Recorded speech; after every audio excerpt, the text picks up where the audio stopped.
Here's the true path to passive business ownership. You invest in a small business the same way you would a company in the S&P 500. We constantly meet really smart people with great backgrounds in things like HVAC, roofing, logistics, trucking, backgrounds that really work well in the small business space. They have great experience, means they're gonna come in as great operators. But the trouble is that jobs in those industries typically don't pay a lot, so they don't have a lot of cash available to make a down payment. And that's where you can come in as a passive investor. So here's a few tips. You wanna make sure you structure the deal so that you own less than 20% of the company. If you own 20% or even really anywhere close to 20%, the bank's going to ask you to be on the personal guarantee for the purchase. And you really wanna stay below that threshold so that you can limit your risk to the money you put into the deal. You want to ask for a board seat on the company so that you have insight into what's going on. You can even make suggestions and you have some say in what's happening in the business. And you can do that without having to get bogged down with the day-to-day.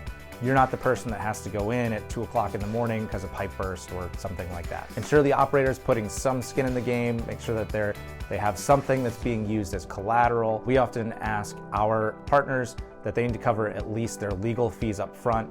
They can get reimbursed after the deal closes, but they need to come to the table with at least $20,000 to $30,000, which is a lot of money. And remember, it's them, they're on the hook. If things go bad, they're the one that's gonna face the bankruptcy. They're the one putting their personal assets up as collateral. And finally, make sure you're getting greater to 1-to-1 equity. We typically do 2-to-1 in our deals. So meaning at 2-to-1, if you're putting in 5% of the total purchase price, which might be all of the down payment, then you get 10% of the company. And we do deals like this all the time with really great, capable buyers. And we team them up with people who see the huge potential, the backbone of America that is the small business.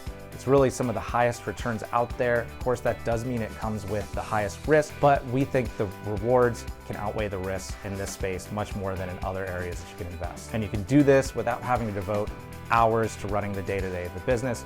Maybe all you do is you attend a board meeting once a quarter or every 6 months. Because even absentee ownership, if you're gonna go and buy a ice cream shop down the street, and you think you're gonna have a manager in place, you're gonna find out that absentee ownership is a lot more active than you think. So we think the investor model is the way to go.